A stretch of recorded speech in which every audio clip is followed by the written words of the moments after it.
তৃতীয় টিউটোরিয়ালে আপনাদেরকে স্বাগতম। আমরা তৃতীয় টিউটোরিয়ালটা শুরু করব 18 নম্বর লেকচার দিয়ে।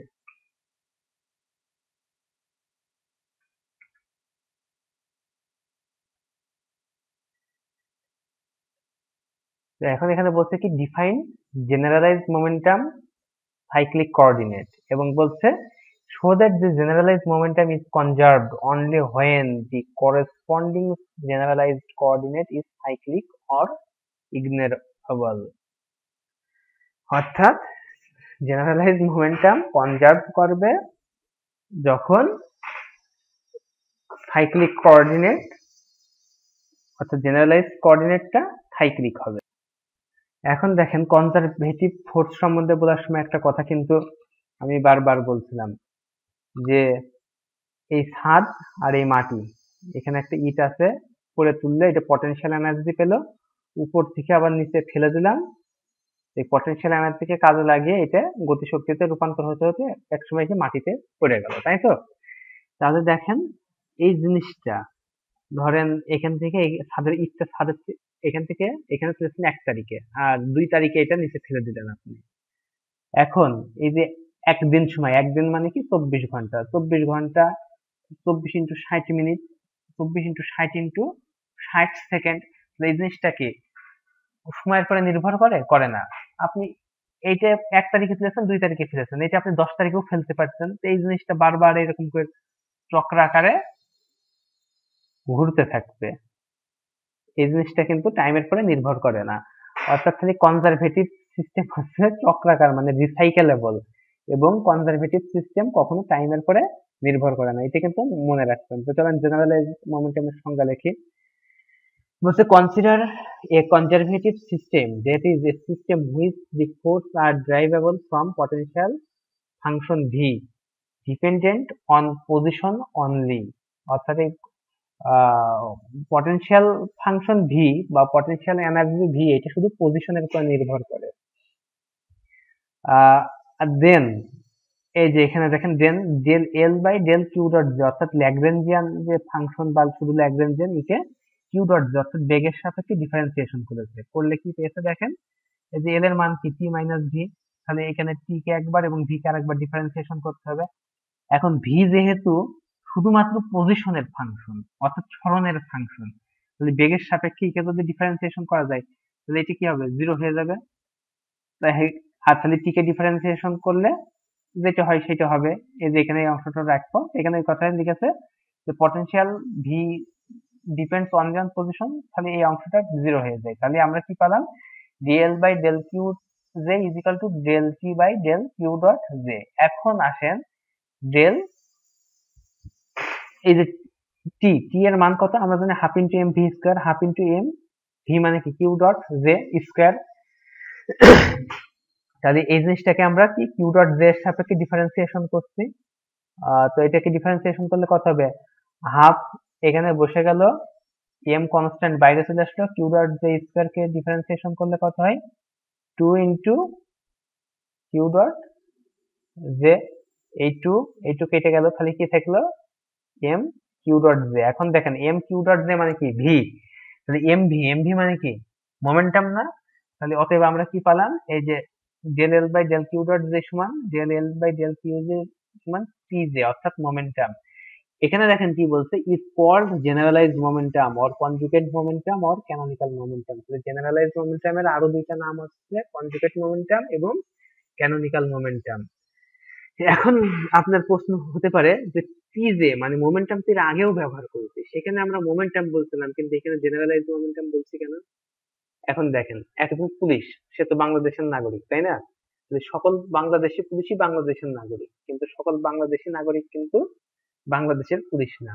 তো সকল জেনারেলাইজড মোমেন্টামই হচ্ছে মোমেন্টাম, কিন্তু সকল মোমেন্টাম কিন্তু জেনারেলাইজড না। তাহলে কোন একটা মোমেন্টামকে আমরা পি দ্বারা ডিনোট করলাম, আর যদি শুধু পি থাকে তো সেটাকে আমরা বলবো মোমেন্টাম। সেটা জেনারেলাইজড মোমেন্টামও হতে পারে, এমনি একটা সাধারণ মোমেন্টামও হতে পারে। তো এখন এই মোমেন্টাম পি জে কে যখন আমরা এই ল্যাগ্রেঞ্জিয়ান থেকে ড্রাইভ করব, ল্যাগ্রেঞ্জিয়ান থেকে কিভাবে ড্রাইভ করব, এই ল্যাগ্রেঞ্জিয়ানকে বেগের সাপেক্ষে ডিফারেন্সিয়েশন করব, ডিফারেন্সিয়েশন করে যে মোমেন্টামটা পাবো সেই মোমেন্টামটাকে আমরা জেনারেলাইজ মোমেন্টাম বলবো। তাহলে জেনারেলাইজ মোমেন্টাম কি, ল্যাগ্রেঞ্জিয়ানকে বেগের সাপেক্ষে ডিফারেন্সিয়েশন করে যে মোমেন্টামকে ড্রাইভ করি, অর্থাৎ ল্যাগ্রেঞ্জিয়ান থেকে ড্রাইভ করা মোমেন্টামকে আমরা জেনারেলাইজ মোমেন্টাম বলি। তাহলে এখানে আমাদের 18টা লেকচার শেষ হলো, এখন আমরা 19 নম্বর লেকচার শুরু করব। তো 19 নম্বর লেকচারে প্রথমে আমরা সাইক্লিক কোঅর্ডিনেটের সংজ্ঞা দেব। দেখেন বলছে যে ল্যাগ্রেঞ্জিয়ান ইজ গিভেন বাই, এইভাবে। তাহলে ল্যাগ্রেঞ্জিয়ান এলটা কার কার ফাংশন বলেন তো, কিউ এর ফাংশন, কিউ ডট জে এর ফাংশন এবং টাইমের ফাংশন। কেন আমরা ল্যাগ্রেঞ্জিয়ানকে এই কয়টা জিনিসের ফাংশন বলি, কারণ কি Lagrangian is equal to T minus V, এই টি কার function, T is equal to half into M V square, v square মানে কিউ ডট জে স্কয়ার, তাই না? ভি মানে কিউ ডট জে, টি হচ্ছে কিউ ডট জে এর function, আর V, V কার ফাংশন শুনলাম আমরা এতক্ষণ, ভি শুধু সরণের ফাংশন, অর্থাৎ শুধু কিউ জে এর ফাংশন। তাহলে টোটাল ল্যাগ্রেঞ্জিয়ানটা কি, L is equal to T minus V না? তাহলে টোটাল ল্যাগ্রেঞ্জিয়ান কিউ জে এর ফাংশন এবং কিউ ডট জে এর ফাংশন, এবং যেহেতু এরা প্রত্যেকেই টাইমের পরে নির্ভর করে, আসলে আমরা দুনিয়াতে যা কিছু কল্পনা করি এখনো পর্যন্ত সবকিছুই কিন্তু টাইমের ফাংশন, এটা স্পেশালি মনে রাখবেন। তো তাহলে ল্যাগ্রেঞ্জিয়ানটা কার ফাংশন হবে, q j, q dot j এবং টি, অর্থাৎ সরণ, বেগ এবং টাইমের function. if the Lagrangian of a system is not the function of a given coordinate qj, অর্থাৎ যে জেনারেলাইজড কোঅর্ডিনেট আছে সেই কোঅর্ডিনেটের ফাংশন যদি না হয়, then the coordinate qj is said to be cyclic coordinate or ignorable। তাহলে cyclic কোঅর্ডিনেটকে ইগনোরেবল কোঅর্ডিনেটও বলা হয়। এখন ল্যাগ্রেঞ্জিয়ানটা আমরা ইন জেনারেলি দেখছি qj, q ডট j এবং t এর ফাংশন টাইম, t মানে টাইম। এখন যদি কোনো এক সময় যদি আমরা এমন কোন সিস্টেমে চলে যাই যে সিস্টেমে ল্যাগ্রেঞ্জিয়ানটা কোঅর্ডিনেটের উপরে নির্ভর করে না, অর্থাৎ কিউজে এর উপরে নির্ভর করে না, সরণের উপরে নির্ভর করে না, তখন আমরা কি বলবো, ওই ল্যাগ্রেঞ্জিয়ানটা যদি সরণের উপরে নির্ভর না করে, তাহলে যে কিউজে পাবো সেটাকে আমরা বলবো, সেই কোঅর্ডিনেট কিউজে বা সরণটাকে বলবো সাইক্লিক কোঅর্ডিনেট। এখন বলেন, এখন পরের প্রশ্ন হচ্ছে যে জেনারেলাইজড মোমেন্টাম কনজার্ভ করবে, অর্থাৎ টাইমের পরে নির্ভর করবে না যদি এই যে করেসপন্ডিং এই কোঅর্ডিনেটটা সাইক্লিক হয়। দেখেন for a cyclic coordinate Lagrange equation of motion হবে কি, এই যে ল্যাগ্রেঞ্জ ইকুয়েশন অফ মোশন এইভাবে লিখলাম। এখন সাইক্লিক কোঅর্ডিনেট, তাহলে এল কি, সাইক্লিক কোঅর্ডিনেট মানে এখানে কিউজে এর পরে এল নির্ভর করে না, তাহলে এল কে যে কিউজে দ্বারা ডেরিভেটিভ করলাম, এটার মান হয়ে যাবে জিরো, তাই না? এটার মান যদি জিরো হয়ে যায়, এটা জিরো বসান, এইটা থেকে জিরো বাদ দিলে কিছুই না, এই অংশটা থেকে যায়। কোন অংশটা থেকে যায়, এই যে অংশটা থেকে যায়। তাহলে দিস রিডিউস টু এইখানে চলে আসে, আসলে দেখেন del L by del q dot j, আমরা কি জানি, ডেল এল, এল কে যদি কিউ ডট জে এর সাপেক্ষে ডিফারেন্সিয়েশন করি তখন আমরা কি পাই, জেনারেলাইজড মোমেন্টাম। এখন এইটা পালাম, এখন দেখেন এই টি কে ডান পাশে নিয়ে আসলে, ডেল টি কে, ডি কে ডান পাশে নিয়ে আসলে এটা জিরো হয়ে যাবে, তাহলে d p j is equal to zero. এটাকে ইন্টিগ্রেশন করেন, ইন্টিগ্রেশন করলে কি হবে, p j is equal to constant, এই যে এই অংশটা হবে by integrating p j is equal to constant. তাহলে এই পি জে কি, এই পি জে মানে মোমেন্টামটা কি ল্যাগ্রেঞ্জিয়ান থেকে ডেরাইভ করলাম না, তাহলে এখন কি হবে, which state that generalised momentum is conserved only when the corresponding generalized coordinate is cyclic or ignorable। তাহলে এই পর্যন্ত আমরা কত নম্বর লেকচার শেষ করলাম, 19 নম্বর লেকচার শেষ করলাম। এখন আমরা 20 নম্বর লেকচার শুরু করব। আচ্ছা এখানে দেখেন কি বলছে, show that if Lagrangian function n does not depend explicitly on time, অর্থাৎ সরাসরি টাইমের উপরে নির্ভর করে না, ইনডিরেক্টলি টাইমের উপরে নির্ভর করতে পারে, then the energy is conserved। মেকানিক্সে এনার্জি মানে দুইটা, কাইনেটিক এনার্জি আর পটেনশিয়াল এনার্জি, তাহলে t plus v is equal to constant হবে। অথবা এই প্রশ্নটা এইভাবেও বলা যায়, অথবা বলা যায় describe the conservation theorem of energy. তো চলেন consider a conservative system in which the forces are derivable from potential energy V depend only on position. তাহলে ভি পটেনশিয়াল এনার্জি শুধু পজিশনের উপরে নির্ভর করে এবং এই ভি থেকে আমরা ফোর্সকে ড্রাইভ করি, তাই তো? তো এখন দেখেন দি ল্যাগ্রেঞ্জিয়ান ইকুয়েশন অফ মোশন না, এটা হবে দি ল্যাগ্রেঞ্জিয়ান ইজ, এটা ইজিট করে নেবেন, সেটার থেকে এই অংশটা কেটে দেবেন। তাহলে the Lagrangian is given by L is equal to L of q j q dot j এবং t. Let us assume that L does not depend on time explicitly, অর্থাৎ এল এক্স এর পরে টি এর পরে প্রশ্ন তো বেরিয়ে দিয়েছে, টি এর পরে সরাসরি নির্ভর করে না। তাহলে কি হবে, l is equal to L of q j q dot j, অর্থাৎ এল ফাংশন হবে কিউ জে এবং কিউ ডট জে এর। The total derivative of l is given by, total derivative কি এর আগেও কিন্তু আমরা করছি, এই যে del L by del t is equal to কি হবে, এখানে সামেশন চিহ্ন নেওয়ার অর্থ কি বলেন তো? এই যে q j q dot j এগুলো মানে কি, সিস্টেম অফ পার্টিকেল নিয়ে আমরা কাজ করছি। তাহলে সিস্টেম অফ পার্টিকেলের বেগ হবে কি, প্রত্যেকটা পার্টিকেলের বেগের সমষ্টি। সিস্টেম অফ পার্টিকেলের বল হবে প্রত্যেকটা পার্টিকেলের বলের সমষ্টি। সিস্টেম অফ পার্টিকেলের মোমেন্টাম হবে প্রত্যেকটা পার্টিকেলের মোমেন্টামের সমষ্টি। ঠিক আছে? তাহলে del L by del t is equal to summation over j del L by del q j এর function dot d q j by dt plus summation of j, এই যে total derivative অনুযায়ী, টোটাল ডেরিভেটিভের সূত্র অনুযায়ী এটাকে ভেঙে দিচ্ছি, অর্থাৎ এই জিনিসটাকে আমরা টোটাল ডেরিভেটিভ করছি। নিলে এটা পাচ্ছি, এটা পাওয়ার পরে দেখেন এখানে এটা বসে গেল, আর কিউ জে কে টি এর সাপেক্ষে ডেরিভেটিভ করলে কিউ ডট জে হয়, এখানে দেখেন এটা বসে গিয়েছে, আর কিউ ডট জে কে টি এর সাপেক্ষে ডেরিভেটিভ করলে কিউ ডাবল ডট জে হয়। এটাকে 1 নম্বর ইকুয়েশন দেন। এখন from Lagrange equation of motion থেকে আমরা কি পাই, এই যে এইটা পাই, তাই না? এখন দেখেন তো del l dl by dt সমান কি পেয়েছেন, এই অংশটা পাননি? তাহলে এখন এই জায়গাটায়, আচ্ছা ঠিক আছে, এই জায়গাটা আমরা প্রথমে ডান পাশে নিয়ে আসি, ডান পাশে নিয়ে আসলে এই ইকুয়েশনটা 2 নম্বর ইকুয়েশন আকারে লিখলাম। তাহলে ইউজিং 2 in 1 উই গেট, তাহলে এই 2 নম্বর আমরা প্রকাশ করতে এই 1 নম্বরের বসাবো। তাহলে 2 এ যেটা পাইছি এই 2 নম্বরটা আমরা বসাবো 1 নম্বরে। তাহলে এখানে dl by del q j,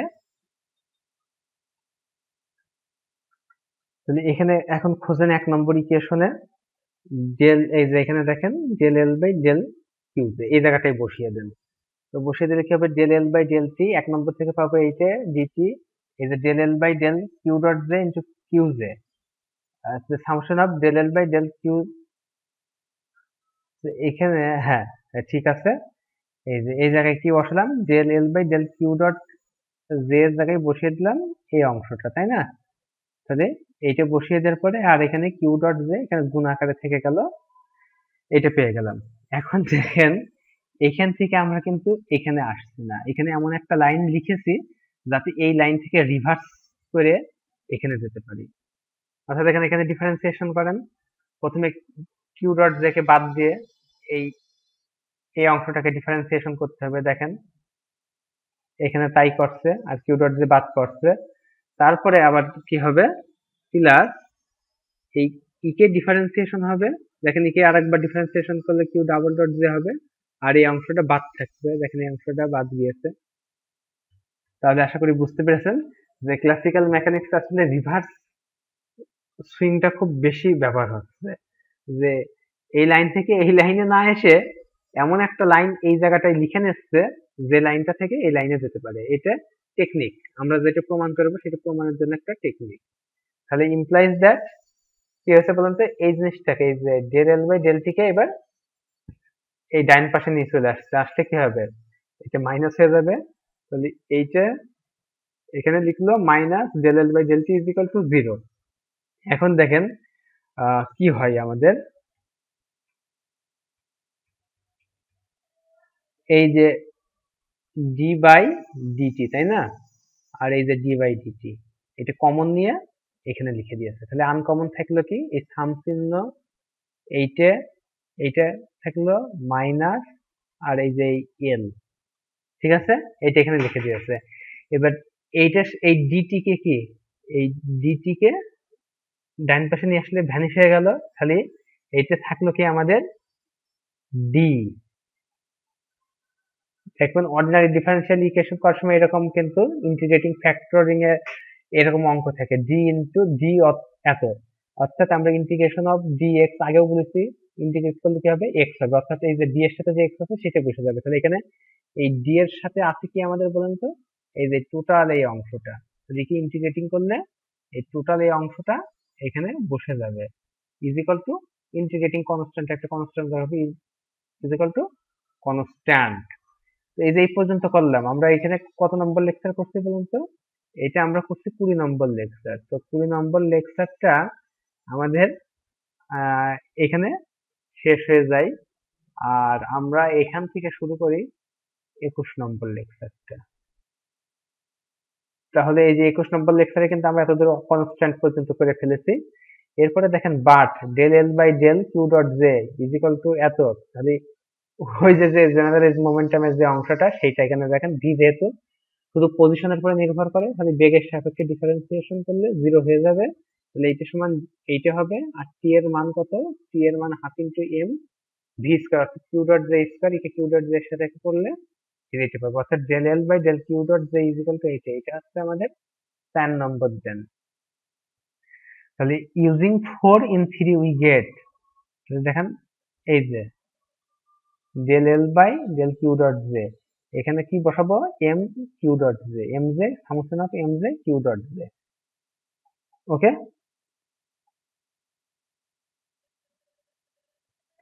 তাহলে দেখেন এই সামুশন তো থাকলোই, আর এইটার মান কি পেলাম, এইটার মান পেলাম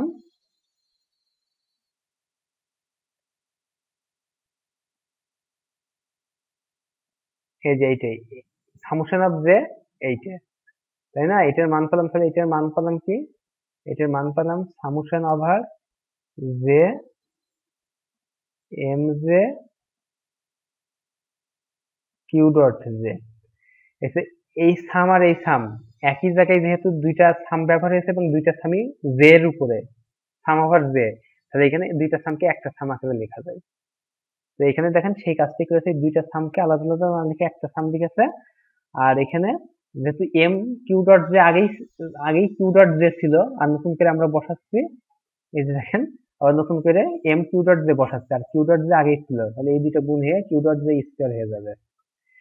তাহলে m j q dot j square minus l is equal to constant.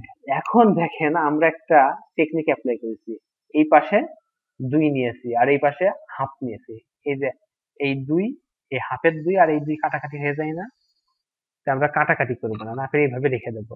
তাহলে যেখানে এখানে half into M V square হয়ে যাচ্ছে, তাহলে half into M V square এর অর্থ কি বলুন তো, টি, তাহলে এখানে আছে 2, তাহলে এই অংশটা মিলে হয়ে গেল 2t, আর এল মাইনাস এল সমান কি, এল সমান T minus V is equal to constant. এখন দেখেন এই যে মাইনাস, এখানে দিয়ে দেন মাইনাস টি প্লাস ভি, তাহলে এখান থেকে একটা টি কেটে গেলে T plus V is equal to constant, অতএব implies that total energy is equal to constant, which states that when the Lagrangian function does not depend explicitly on time, then the energy is conserved, hence proved। তাহলে এই পর্যন্ত আমরা কত নম্বর lecture শেষ করলাম বলুন তো, এ পর্যন্ত আমরা 21 নম্বর লেকচার শেষ করলাম।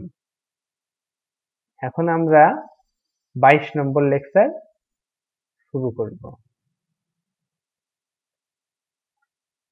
এখানে বলছে find the Lagrangian equation of motion for a simple pendulum and its solution when amplitude is small.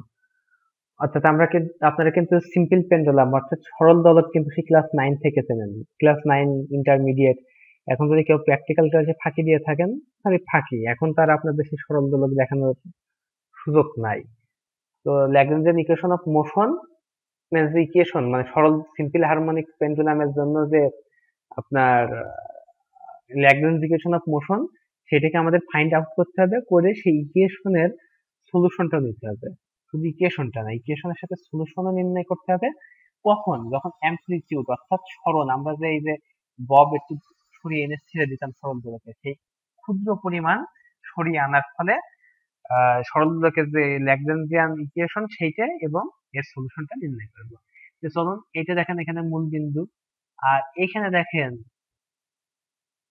Centre Bob, মানে যে একটা গোল স্পেয়ার ঝুলাই দেয় সে ববের সেন্টার, তাহলে এখান থেকে ববের সেন্টার পর্যন্ত যে দূরত্ব সেটাকে এল বলা হয়।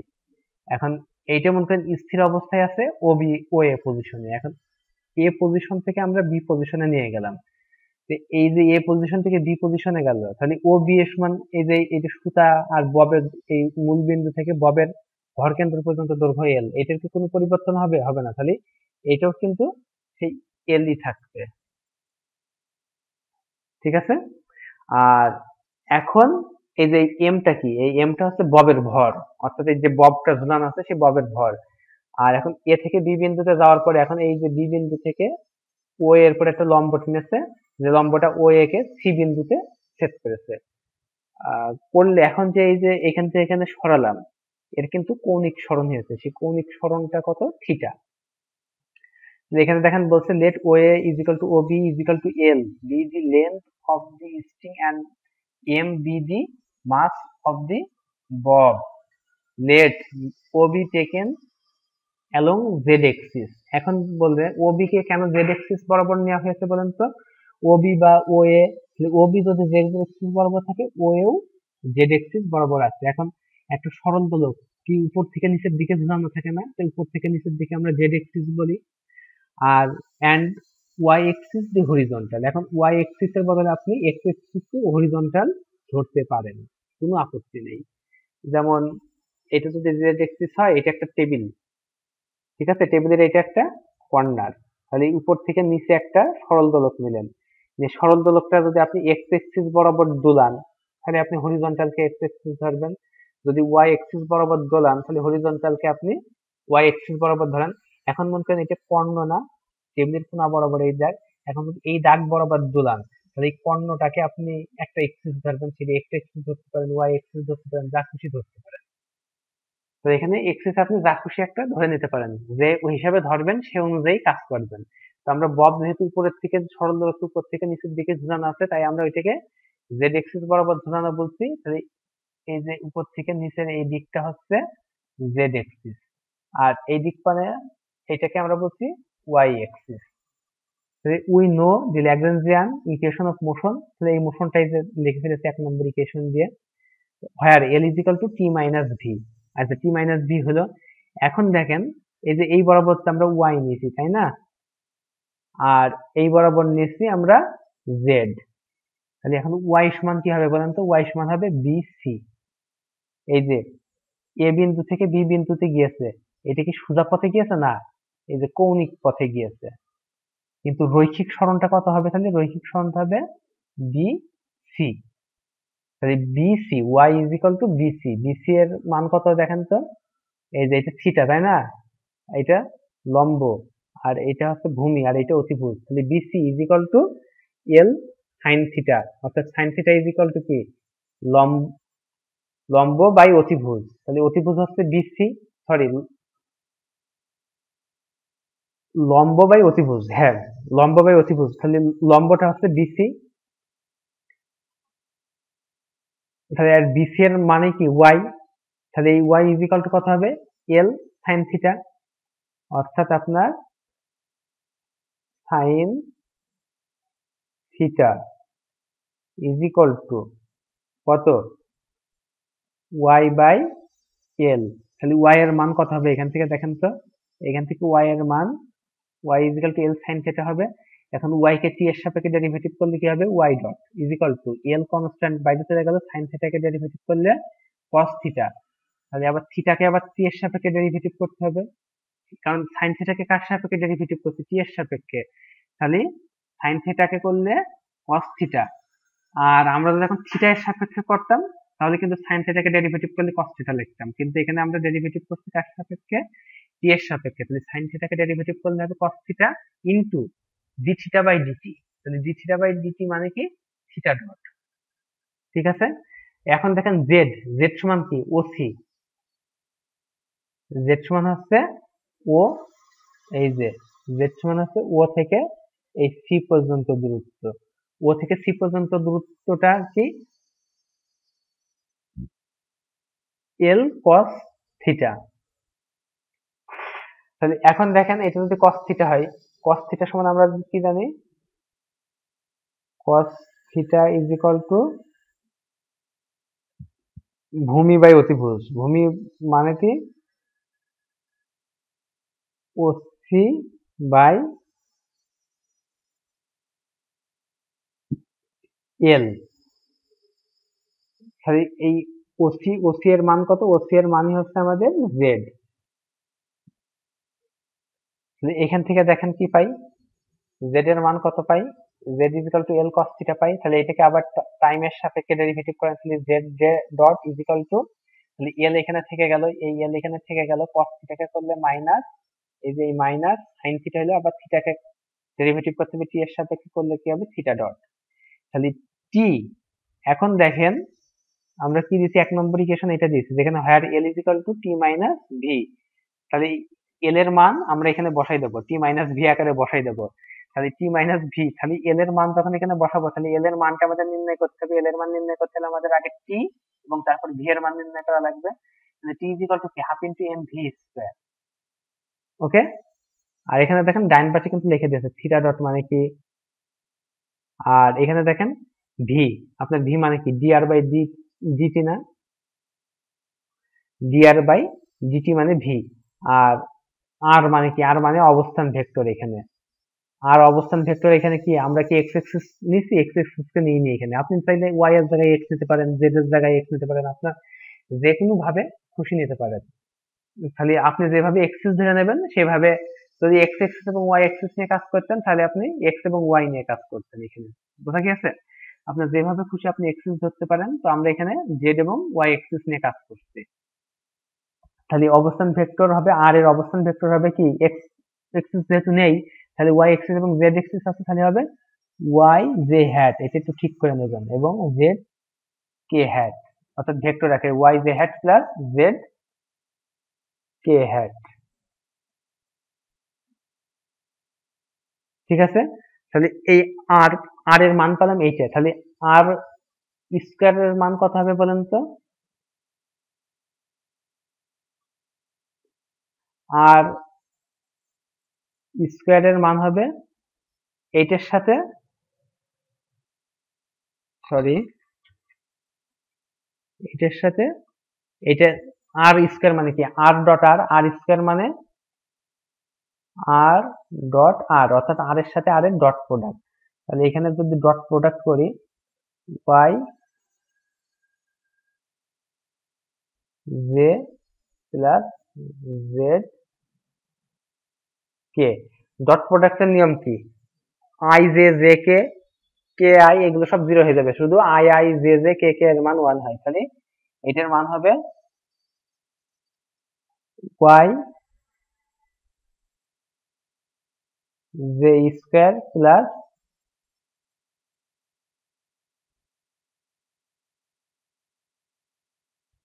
ওয়াই জে স্কয়ার বলছি কেন, সরি কন্ট্রোল, তাহলে এটাকে যখন ডট প্রোডাক্ট করবো, জে ডট ওয়ান হয়ে যাবে। তাহলে এটার মান হবে ওয়াই স্কয়ার প্লাস কে স্কয়ার। তাহলে আর স্কয়ার এর মান হবে এইটা, তাই না? তাহলে আর স্কয়ার কে এখন যদি আমরা ডেরিভেটিভ করি, সরি আমরা এখানে কিছু ভুল করেছি, এটা এইভাবে হবে না। প্রথমে আর এর মান তো আমরা এটা পেলাম, তাই না? দেখেন আর এর মান Y J hat plus Z K hat. তাহলে আর ডেরিভেটিভ, আর কে যদি টাইমের সাপেক্ষে ডেরিভেটিভ করা যায় তাহলে কি পাই আমরা, r dot is equal to কি হবে, ওয়াই জে কে টাইমের সাথে ডেরিভেটিভ করেন, তাহলে ওয়াই ডট, এখানে জে হ্যাট বসে গেল, প্লাস জেড কে টাইমের সাথে ডেরিভেটিভ করলে জেড ডট কে হ্যাট বসে গেল। এখন দেখেন R hat R dot whole square is equal to কি, আর ডট ইন্টু আর ডট, তাহলে এটা মানে কি, এটা মানে হবে Y J plus Z dot Y dot J plus Z dot K hat dot product Y dot J plus Z dot K, তাহলে dot প্রোডাক্টের নিয়ম অনুযায়ী কি হবে, Y dot square plus Z dot square. ঠিক আছে, তাহলে এই যে তার মানে এই যে আমাদের জে আর কে, জে হ্যাট আর কে হ্যাট জিরো হয়ে যায়, K hat into J hat zero হয়ে যায়, তাহলে থাকে কি শুধু J hat into J hat, মানে Y dot square J hat square, J hat square মানে কি J hat into J hat, এটার মান ওয়ান হয়ে যায়। আর Z dot square into K hat dot K hat মানে ওয়ান হয়ে যায়, তাহলে এটা থাকে, তাহলে r dot square is equal to এইটে, তাই না? তাহলে দেখেন half into M V square, half into M V square মানে কি আর ডট স্কোয়ার, আর আর ডট স্কোয়ার এর মান কত, আর ডট স্কোয়ার এর মান এই যে এইটা এখানে বসাই দিয়েছি। ঠিক আছে, তাহলে টি এর মান পেলাম আমরা এইটা ইকুয়াল টু হাফ ইন্টু এত। এখন দেখেন ওয়াই ডট এবং জেড ডট এর মান কত পেয়েছি, ওয়াই ডট এর মান এইটা আর জেড ডট এর মান এইটা, বসাই দেন, তাহলে আর ভিতরে স্কোয়ার আছে, তাহলে স্কোয়ার করলে কত হবে, এল স্কোয়ার থিটা ডট স্কোয়ার, আর এইটা তো মাইনাসের উপর স্কোয়ার করলে প্লাস হয়ে যাবে, তাহলে এল স্কোয়ার থিটা ডট স্কোয়ার যদি বাইরে কমন নিই তাহলে আনকমন থাকে কত, cos square theta plus sine square theta, এটার মান কত ওয়ান, তাই তো, সেই ওয়ান এর সাথে গুণ হলে ওয়ানই থাকে। দেখেন এবার বলছে to calculate the potential energy of the system we regard that in coming from position B to A, the mass has fallen freely through a vertical distance CA। তার মানে এখানে যে কথাটা বলছে পটেনশিয়াল এনার্জি যখন আমরা ক্যালকুলেট করব তখন আমরা ধরে নেব যে আমরা তো হাত দিয়ে টেনে এ থেকে বি পজিশনে নিয়ে গেছিলাম, তাই না? তাহলে এই যে বি থেকে এ এর দিকে আসছে ববটা, তাহলে এখান থেকে যখন আমি টেনে নিয়ে গেছি তখন বি পজিশনে আমার পটেনশিয়াল এনার্জি রয়েছে, যখনই আমি হাত ছেড়ে দিচ্ছি তখন এই যে বি অবস্থান থেকে এ অবস্থানের দিকে আবার ববটা চলে যাবে, তখন কি পটেনশিয়াল এনার্জি খরচ করতে হবে। আর এইটা দেখেন তো এই বরাবর কি সরল রৈখিক ভাবে যাচ্ছে, না রৈখিক ভাবে না, এটা কৌণিক ভাবে যাচ্ছে, আর রৈখিক ভাবে যাচ্ছে বি থেকে সি বরাবর, সেই কথাটাই আপনার এখানে বলে দেওয়া হয়েছে।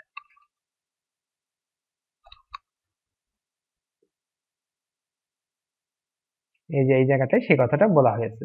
তাহলে এখন বলেন তো পটেনশিয়াল এনার্জির সূত্র কি, potential energy V is equal to H rho G, বা আমরা এইচ এম জি, এখানে কি সরল দোলকের ক্ষেত্রে কি আমরা সরল দোলকের যে প্র্যাকটিক্যাল গুলো করেছি এগুলো কি অভিকর্ষ ত্বরণ নির্ণয়ের জন্য না, তাহলে এখানে যে ত্বরণটা হবে সেটা অভিকর্ষ ত্বরণ জি হবে, তাহলে ববের ভর এম, অভিকর্ষ ত্বরণ জি, আর যে সরণ এইচ মানে উচ্চতা, এই উচ্চতাটা কি বলেন তো, এই যে সি বি বা বিসি হচ্ছে সেই উচ্চতা, তাহলে সরি সিবি কিভাবে উচ্চতা হয়, আসলে উচ্চতাটা কোনটা বলেন তো, এই যে সি এ হচ্ছে নিম্ন উচ্চতা, এই যে অংশটা বুঝা গিয়েছে,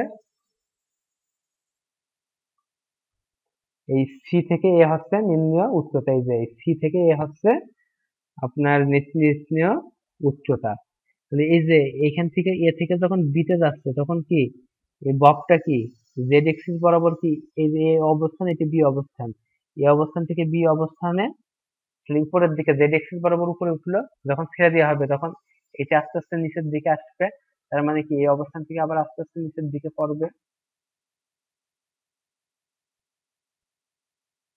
ঠিক আছে, তো এখানে যাওয়ার আগে এই যে যে পর্যন্ত ভি আমরা ক্যালকুলেট করে ফেলেছি, টি এর মান ক্যালকুলেট করেছি, এই পর্যন্তই আমাদের 22 নম্বর লেকচার শেষ হয়ে যাবে। এই যে এই পর্যন্ত 22 নম্বর লেকচার শেষ হয়ে আমরা এখন 23 নম্বর লেকচার করছি অলরেডি। তাহলে এখন দেখেন যে উচ্চতা সেটা হচ্ছে সি এ, তাই না, তো সেই কথাটাই কিন্তু এখানে লিখেছে V is equal to M G C A, মানে পটেনশিয়াল ফাংশনের যে সূত্র সেটা লিখে দিয়েছে। তাহলে এম জি থাকলো সি এ সমান কি, এই যে দেখেন এটা ছিল ও, বব ছিল এ বিন্দুতে, আর বি থেকে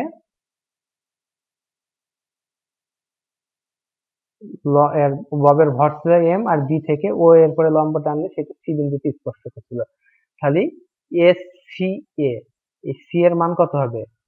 ও এ মাইনাস ও সি, তাই তো? তাহলে ও এ মাইনাস ও সি নিলাম। তাহলে ও এর মান কত? ও এর মান তো আমরা এল, এটা তো আগেই ধরে নিচ্ছি। ও এল ইজিক্যাল টু বি, ও বি ইজিক্যাল টু এল। আর মাইনাস ওসি, ওসি এর মান কত পেয়েছি আমরা বলেন তো? এই যে এখানে দেখেন, ওসি এর মান পেয়েছি জেড। জেড মানে কত? এল কস থিটা। দেখেন, এল কস থিটা আমরা এখানে বসাই দিলাম, এখান থেকে এল কমন নিয়ে নিয়েছি পুরো জায়গাটা থেকে, 1 - cos থিটা। তাহলে এখন L is equal to T minus V is equal to half into M.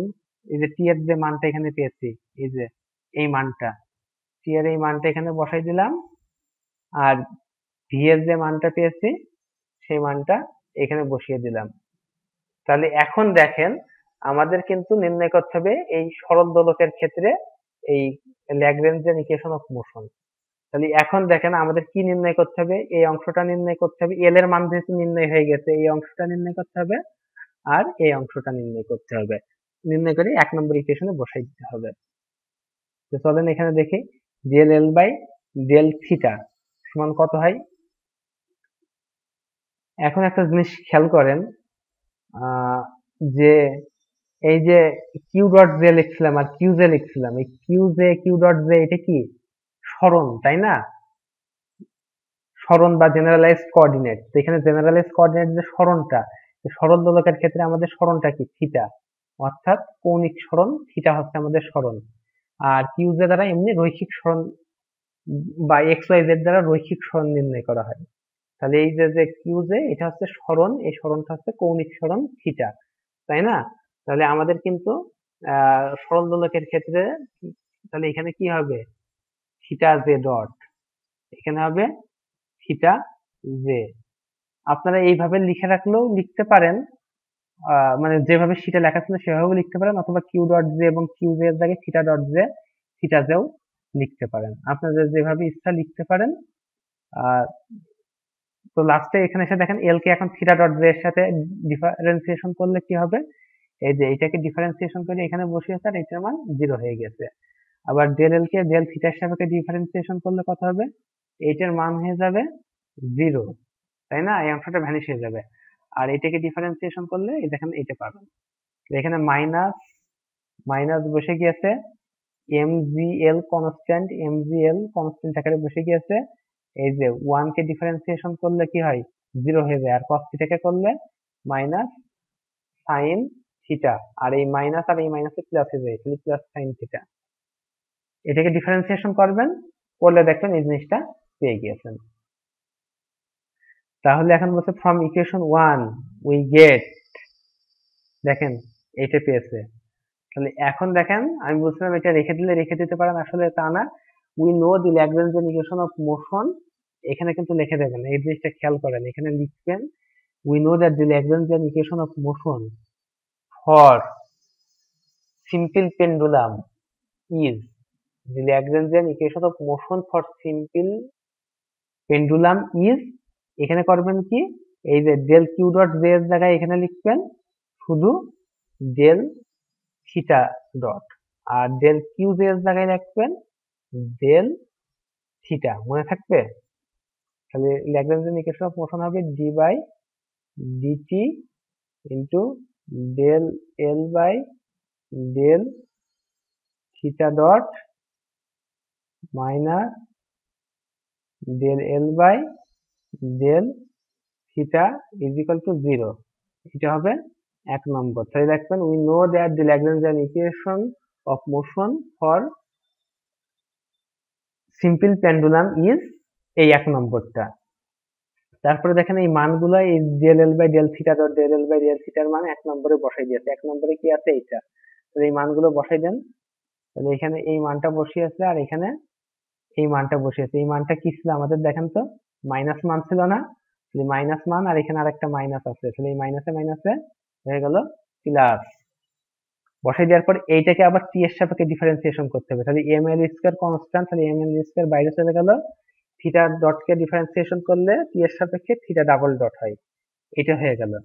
এখন দেখেন এম এল স্কয়ার দিয়ে ভাগ করে দেন, এম এর স্কয়ার এখান থেকে কেটে যাবে, এখানে থাকবে থিটা ডট, আর এখানে এম কেটে যাবে, এল কেটে যাবে, জি এর নিচে একটা এল দিয়ে ভাগ হবে, equal to sine theta dot. এখন দেখেন আমরা কি বলছিলাম, অ্যামপ্লিটিউড, খুব ছোট অ্যামপ্লিটিউডের জন্য এই ইকুয়েশন অফ মোশনটা নির্ণয় করলাম। তো আমরা এখানে সিম্পল পেন্ডুলামের জন্য কিন্তু এই পর্যন্তই আমার ল্যাগ্রেঞ্জিয়ান ইকুয়েশন অফ মোশন নির্ণয় করা হয়ে গিয়েছে। তাহলে আমাকে এখন কি করতে হবে? তাহলে আমাকে এখন যেটা করতে হবে সেটা প্রশ্নে কে চেয়েছে, প্রশ্নে চেয়েছে কিন্তু স্মল অ্যামপ্লিটিউডের জন্য। তাহলে এখন লেখেন if the amplitude of motion is small enough then, তখন কি হয়, তখন sine theta is equal to theta হয়, অর্থাৎ সাইন 0 ডিগ্রির মান 0, সাইন 0.1 এর 1 ডিগ্রির মান 0.1, এরকম হয় কিন্তু 1 ডিগ্রি বলতে 1 রেডিয়ান, সরি, সাইন 0 রেডিয়ানের মান 0, সাইন 0.1 রেডিয়ানের মান 1, এটা হয়। তাহলে অ্যামপ্লিটিউড থিটাটা যেহেতু 0, তাহলে sign theta is equal to theta. তাহলে এই ইকুয়েশনটা, এইটা আপনি এ নম্বর ইকুয়েশন দিতে পারেন। তাহলে from a, equation a implies consequent এইটা, তাহলে theta double dot plus g by l into theta is equal to 0। এখন থিটা ডাবল ডট মানে কি, দুইবার টাইমের সাপেক্ষে ডেরিভেটিভ, সেটাই করেছে, G square theta by dt square is equal to এত।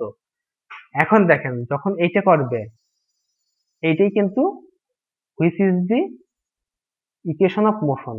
আর এখন এইখান থেকে 2 নম্বরে কেন আসছে, কারণ আমাদের কিন্তু সমাধানও নির্ণয় করতে বলেছে। সেই সমাধান নির্ণয় করার জন্য আমরা এই থিটা ডাবল ডট আকারে না লিখে ডি, মানে ডিফারেন্সিয়াল অপারেটর ডি এর মাধ্যমে এখানে লিখে দিয়েছি। তাহলে এখানে এই ইকুয়েশনটা দেখেন, higher order linear differential equation না, আপনাদের সে অর্ডিনারি ডিফারেন্সিয়াল ইকুয়েশনের কথা মনে আছে কিনা আল্লাহই ভালো জানে। তো এটা যদি একটা second order linear differential equation হয়, তাহলে এখন এর অক্সিলারি ইকুয়েশন থাকবে, the auxiliary equation of 2 is equal to এত, putting theta is equal to E to the power MT, অর্থাৎ E to the power MT কে আমরা একটা সলিউশন ধরেছি। ধরলে আমরা এই যে অক্সিলারি ইকুয়েশনটা পাবো, এখান থেকে আমরা এম এর যে মান বের করবো plus minus i into root over এত। এখন দেখেন একটা সূত্র ছিল কিন্তু, যদি আমাদের অক্সিলারি ইকুয়েশন এম এর মান এইটা হয়, তখন আমাদের কমপ্লিমেন্টারি সলিউশন হবে এই যে এইটা, সরি এখানে যিনি লিখেছেন আসলে এটা কিন্তু রাফ, এটা এক্সট্রা, এই যে অংশটা এক্সট্রা অংশ, যদি লিখেছে ওয়াই সি না, তখন linear higher order differential equation হয়, তখন কমপ্লিমেন্টারি সলিউশন বলে কিছু থাকে না, ওইটাই আসলে জেনারেল সলিউশন। আর যখন নন লিনিয়ার ইকুয়েশন হয়ে যায়, তখন এই এই যে সলিউশনটা আমরা এখানে নির্ণয় করছি, এইটাকে বলা হয় তখন কমপ্লিমেন্টারি সলিউশন। আর কমপ্লিমেন্টারি সলিউশনের সাথে পার্টিকুলার ইন্টিগ্রাল যোগ হয়ে হয় জেনারেল সলিউশন। তো আমাদের সেই ওডির কথা এখন আপাতত বাদ দেন, দিয়ে তাহলে এইটা এরকম যদি আমরা রুট পাই, তাহলে তার সমাধান হয় E to the power alpha X. দেখেন এই আলফা হয় ই এর পাওয়ার হিসাবে, আর বিটা যায় এই যে কসের সাথে এবং সাইনের সাথে। তাহলে দেখেন এম এর মান এটা পেলাম, তাহলে the general solution of 2 is theta is equal two, এটা কি ওয়াই, তাহলে dy বাই dx থাকলে y is equal two cos beta x হয়, তারপরে sin x হয়, আর এখানে আমাদের ছিল কি d থিটা বাই dt, তাহলে এই যে x এর জায়গায় বসবে t, আর y এর জায়গায় বসবে থিটা, তাই তো? তাহলে দেখেন এখন থিটা ইজ ইকুয়াল টু এ একটা কনস্ট্যান্ট, cos এত t প্লাস d cos এত t, অর্থাৎ এখানে দেখেন আলফা এর মান 0 আর বিটা এর মান রুট ওভার জি বাই এল। তাহলে এখানে আলফা এর মান যদি 0 বসাই দেন, তাহলে E to the power 0 into X is equal to E to the power 0 is equal to 1। তাহলে এখানে 1 হয়ে গেল, তাহলে 1 এর সাথে গুণ হয়ে গেলে তো 1 ই থেকে গেল। তাহলে c1 সমান এখানে এ ধরেছি, আর c2 সমান এখানে বি নেওয়া হয়েছে, c2 না লিখে। দিয়ে এখন এই যে বিটা, তাহলে বিটা এর মান কত, এই যে রুট ওভার জি বাই এল। তাহলে এখানে দেখেন সেই root over g by l লিখেছি, এখানেও সেই root over g by l লিখেছি, আর এক্স এর জায়গায় হবে কি আমাদের টি, এক্স এর জায়গায় হবে টি। তাহলে এটাই হবে আমাদের নির্ণয় সলিউশন। তাহলে এই পর্যন্ত আমাদের 23 নম্বর লেকচার শেষ হলো। এখন দেখেন এই প্রশ্নটা আমরা আপাতত স্কিপ করে যাব। স্কিপ করে যাওয়ার অর্থ এই না আমরা একদম বাদ দিচ্ছি, এটাও কিন্তু অনেক ইম্পর্টেন্ট একটা প্রশ্ন। তো আমাদের যদি পরে সম্ভবপর হয় তাহলে আমরা এই অঙ্কটা করব। এই অঙ্কটা মানে শেষে হ্যামিল্টনিয়ান এর শীট যেটা সেটা শেষ করার পর যদি আমাদের সম্ভবপর হয়ে ওঠে তাহলে আমরা এই ম্যাথটাও করব। তো এখন আপাতত এই ম্যাথটা আমরা স্কিপ করে যাচ্ছি। তো এখন দেখেন আমরা শুরু করব 24 নম্বর লেকচার। এখন দেখেন এখানে কি বলছে, find the equation of motion for one dimensional harmonic oscillation or for linear harmonic oscillation, একই কথা। তো এই যে ওয়ান ডাইমেনশনাল হারমোনিক অসিলেশন হচ্ছে স্প্রিং এর গতি, সোজা ভাষায়, ঠিক আছে। আর এখন স্প্রিংটা যখন নিয়েছি তখন অবস্থান ভেক্টরকে আমরা আর দিয়ে প্রকাশ না করে আমরা সরাসরি এক্স দিয়ে প্রকাশ করব। কেন বলেন তো? এই যেমন ধরেন এই আর অবস্থান ভেক্টর আর Q1 Q2 dot dot dot Qn এর ফাংশন। যদি এখন যদি ওয়ান ডাইমেনশনাল স্পেস নিয়ে হয় তখন কি হবে, r is equal two r of Q1 এর ফাংশন। যদি শুধু আর এই যখন ওয়ান ডাইমেনশনাল ফাংশন হয় তখন এইভাবে না লিখে আর এর বদলে শুধু Q1 লিখলেও হয়। অর্থাৎ আমরা এখন শুধু এক্স এক্সিস, ওয়াই এক্সিস অথবা জেড এক্সিস, এই তিন এক্সিসের যেকোনো একটা এক্সিস ধরে নেবো। এই প্রবলেমে আমরা এটা করার সময় এক্স এক্সিস ধরে নিচ্ছি, আপনি চাইলে ওয়াই এক্সিস কিংবা জেড এক্সিস ধরতে পারেন। আমরা এক্স এক্সিস যেহেতু ধরেছি, এক্স এক্সিস এখন আরেকটা কথা দেখেন, থ্রি ডাইমেনশনে এই পয়েন্টের অবস্থান ভেক্টর আর কে প্রকাশ করার জন্য এক্স ওয়াই জেড এর প্রয়োজন হয়। কিন্তু যখন আমরা জেড এক্সিস কে বাদ দিয়ে দেব, ওয়াই এক্সিস কে বাদ দিয়ে দেব, শুধু এক্স এক্সিস থাকবে, তখন এই অবস্থান ভেক্টরকে প্রকাশ করার জন্য আমরা আর দিয়ে প্রকাশ না করে শুধু এক্স দিয়েও প্রকাশ করতে পারি। অর্থাৎ এই যে এখানে যেটা বললাম, এরকম যদি একটা কোঅর্ডিনেটের অবস্থান ভেক্টর হয়, আর এর অবস্থান আর অবস্থান ভেক্টরটা যদি শুধু একটা কোঅর্ডিনেটের জন্য হয়, ওয়ান ডাইমেনশনের জন্য, সেটাকে আর না রেখে আমরা সরাসরি Q1 দিয়েও রিপ্রেজেন্ট করতে পারি। তাহলে এখন এখানে এক্স এক্সিস দিয়ে উপরে কাজ করছে, এক্স এক্সিস এর উপরে, তাহলে আর দিয়ে অবস্থান ভেক্টর প্রকাশ না করে সরাসরি এক্স দিয়েও প্রকাশ করতে পারবো। তাই চলেন, let x be the distance between equilibrium position and displaced position. তাহলে এটা হচ্ছে ইকুইলিব্রিয়াম পজিশন, ইকুইলিব্রিয়াম, তাহলে এইটাও ইকুইলিব্রিয়াম পজিশন, আর এটা হচ্ছে ডিসপ্লেসড পজিশন। তাহলে এই যে এই মধ্যবর্তী যে দূরত্ব সেটা হচ্ছে এক্স। তাহলে the kinetic energy T is equal to half into M V square. তাহলে ভি সমান কি, কিউ ডট স্কয়ার, এখানে কিউ ডটের জায়গায় আমরা কি লিখবো, এক্স, তাই না? এখানে আমাদের কিউ হচ্ছে সেই এক্স, তাহলে এক্স ডট স্কয়ার। তাহলে টি এর মান তো আমরা পেয়ে গেলাম। এখানেও কিন্তু সেই ল্যাগ্রেঞ্জের ইকুয়েশনে আসবো আমরা শেষে। এখন পটেনশিয়াল এনার্জি ভি সমান কত হবে, এই পটেনশিয়াল এনার্জি ভি সমান মাইনাস এত, কেন পাচ্ছি বলেন তো? ওই যে potential energy F is derivable from minus lambda v is equal to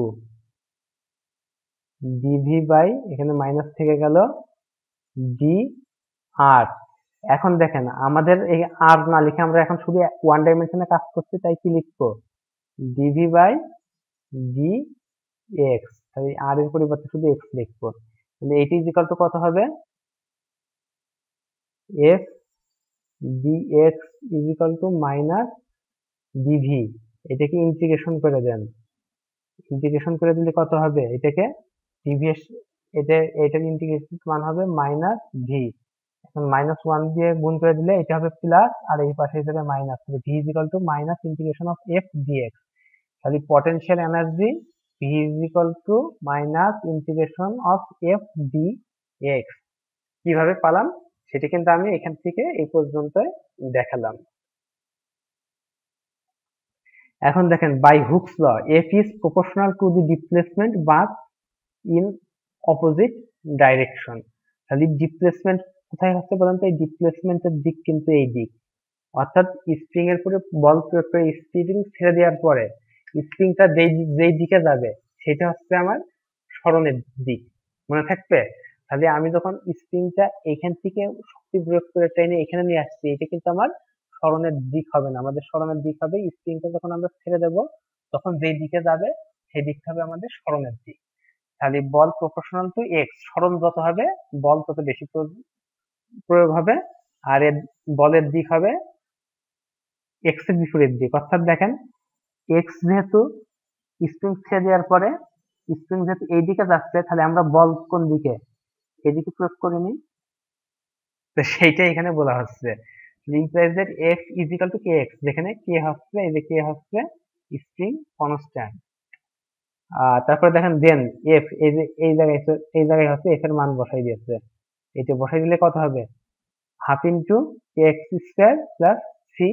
এখন এই যে এখানে ভি এর মান কত ছিল, সরি এফ এর মান কত হচ্ছে মাইনাস কে এক্স, এই যে মাইনাস কে এক্স, এই মাইনাস আর এই মাইনাস কেটে যায়, তাহলে এটাকে ইন্টিগ্রেশন করলে হবে কি half into k x square plus C, আর এই সি কি, সি হচ্ছে ইন্টিগ্রাল কনস্ট্যান্ট। এখন সি এর মান আমাদের নির্ণয় করতে হবে, নাইলে কিন্তু আমরা আর অঙ্ক করতে পারবো না। তো সি কি বলেন তো, অ্যাট ইনিশিয়াল পজিশন, এখানে এটা বড় হাতের হবে, at initial position potential energy V is equal to 0, তাই তো। তো এইটাকেই আমরা এখানে বলছি that is when x is equal to 0, then v is equal to কত বলেন তো, v is equal to 0। তাহলে ইনিশিয়াল পজিশন মানে কি, ইনিশিয়াল পজিশন হচ্ছে x is equal to 0, তাহলে x is equal to initial পজিশনে কি পটেনশিয়াল কোনো এনার্জি থাকে না, পটেনশিয়াল এনার্জি তো কখন থাকবে, যখন এখান থেকে টেনে নিয়ে এই অবস্থানে নিয়ে আসবো, এই যে এই অবস্থানে এসে এই অবস্থানে এসে আমাদের পটেনশিয়াল এনার্জি সেখানে থাকবে। ইনিশিয়াল অবস্থানে কোনো পটেনশিয়াল এনার্জি থাকে না, তাহলে 0, এই ভি এর মান 0 এবং এক্স এর মান 0 এই ইকুয়েশনে বসিয়ে দেন। এখানে ভি এর মান 0 এবং এক্স এর মান 0 বসালে এই টোটাল টার্মটা 0 হয়ে যায়, তাহলে সি এর মান হয়ে যায় 0। এই সি এর মানটা এখন, সি এর মান যে 0 পেয়েছি, সেই সি এর মান 0 এখানে বসিয়ে দেব, বসিয়ে দিলে কত পাবো দেখেন তো, V is equal to half into k x square. আপনাদের যদি বুঝতে অসুবিধা হয় তাহলে আপনারা এক লাইন করে বেশি করবেন, এই ইকুয়েশনটার নাম দেবেন এ নম্বর ইকুয়েশন, দেওয়ার পরে বলবেন যে এইটা, তখন ফ্রম এ, এতে কি বসাবেন, এক্স এর মান 0 বসালে এটা 0 হয়ে যাবে, ভি এর মান 0 বসালে এটা 0 হয়ে যাবে, সি এর মান 0 পাবেন। তাহলে আবার বলবেন putting c is equal to 0 in a, এখানে এ তে সি ইজ ইকুয়াল টু 0 বসালে কি হয়, V is equal to half into k x square. তাহলে এখন Lagrangian L is equal to T minus V, তাহলে টি এর মান এখানে বসাই দিলাম, ভি এর মান এখানে বসাই দিলাম, যেহেতু এটা কিন্তু মাইনাস, প্লাস না কিন্তু, ফটোকপির সময় এটা হয়তো বা একটু উল্টো পাল্টা হয়ে গেছে, এটা minus. We know that the Lagrangian equation of motion for simple harmonic one dimensional simple harmonic oscillation, তাহলে কি লিখবেন, we know that Lagrangian equation of motion for one dimensional simple harmonic oscillation, তাই তো, বা ওয়ান ডাইমেনশনাল হারমোনিক অসিলারেশন একটা লিখলেই হলো। আমরা কি জানি সেটা সমান এইটা জানি, এখানে আমরা কি জানতাম, ডেল কিউ ডট জে, আর এখানে জানতাম ডেল কিউ জে। এখন কিন্তু আমরা কোন সিস্টেম নিয়ে কাজ করছি না, স্প্রিং এর সংখ্যা কিন্তু একটা। আবার যখন সরল দোলক নিয়ে কাজ করছিলাম তখন কিন্তু সিস্টেম নিয়ে না, তখন সরল দোলক কিন্তু একটা সরল দোলকের জন্য কাজ করছিলাম, এই জন্য আমরা সিস্টেম নিয়ে কাজ করিনি। এখানে একটা স্প্রিং, তাই এখানে যে দেখার কোনো প্রয়োজন নেই, আর কিউটা এখানে আমাদের এক্স হয়ে গেছে কারণ আমরা শুধু এক্স এক্সিস কে বিবেচনা করছি এইটা।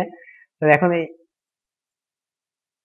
সরি, এই যে এল এর মান এখানে বসান আর এল এর মান এখানে বসান, এখানে কিন্তু এক লাইন শর্ট করেছে, এল এখান থেকে del L by del x dot বের করতে হবে। আগের ঠিক পূর্বের লেকচারে আমরা যেভাবে এগুলো বের করেছি সেভাবে বের করবো।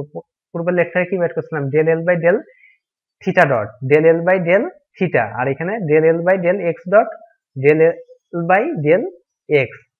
Del L by del X এর মান কত হবে, এখানে কিন্তু আপনারা আগের প্রশ্নের মতো করে বের করে নেবেন। অতএব del L by del x dot সমান কত হবে, এই যে এই অংশটা 0 হয়ে যাবে, কারণ এটাতে x ডটের ফাংশন নেই, আর এটা হবে m x ডট and del l by del x সমান হবে, এটা তো x এর ফাংশন না, তাহলে এটা 0 হয়ে যাবে, তাহলে এটা হবে মাইনাস k x। তাহলে এই যে এখানে মান দুটো বসাই দেন, এই মান এখানে বসালাম, এর মান এখানে বসালাম, বসে এটাকে আবার t এর সাপেক্ষে ডিফারেন্সিয়েশন করলে কি হবে, x ডাবল ডট হবে এত, which is the equation of linear harmonic motion. This is also known as equation of one dimensional harmonic oscillation. এটাই আমাদের অ্যান্সার। তাহলে এই পর্যন্ত আমরা 24টা লেকচার শেষ করলাম। এখন দেখেন একটু নিচের দিকে আসবেন, অর্থাৎ আমাদের প্রথম যে শীটটা দেওয়া হয়েছে ওইটা কিন্তু 1 নম্বর এবং 2 নম্বর শীটের সমষ্টি। তাহলে ওই 1 নম্বর এবং 2 নম্বর যে শীট সেটা একদম লাস্টের ফেজে চলে যাবেন। এখানে দেখেন জেনারেলাইজড কোঅর্ডিনেট সম্বন্ধে একটা কথা বলছে, এটা একটু পড়বেন। দেখবেন যে আমরা যে 3 ডাইমেনশনাল স্পেসে যখন 3 ডাইমেনশনাল কোঅর্ডিনেট নিয়ে যখন কাজ করি, যেমন 3 ডাইমেনশনাল জিওমেট্রি, ওইটা কিন্তু আমাদের জেনারেলাইজড কোঅর্ডিনেট। যখন 2 ডাইমেনশনাল জিওমেট্রি নিয়ে কাজ করি, এটা আমাদের জেনারেলাইজড কোঅর্ডিনেট। যখন পোলার কোঅর্ডিনেট নিয়ে কাজ করি, ওইটা কিন্তু আমাদের জেনারেলাইজড কোঅর্ডিনেট। অর্থাৎ আমরা কিন্তু জেনারেলাইজড কোঅর্ডিনেট নিয়েই কাজ করতাম, কিন্তু আমরা জানতামই না এটা জেনারেলাইজড কোঅর্ডিনেট। তাহলে আপনারা বুঝতে পারছেন বাস্তব জীবনে জেনারেলাইজড কোঅর্ডিনেট কোনগুলো। তাহলে আজকে টিউটোরিয়াল, অর্থাৎ এই 3 নম্বর টিউটোরিয়ালটা এই পর্যন্তই। আর এই 1 থেকে 3 নম্বর টিউটোরিয়াল এর মধ্যে আমাদের লেকচার থাকছে 1 থেকে 24 পর্যন্ত লেকচার। তাহলে আজকে এ পর্যন্তই।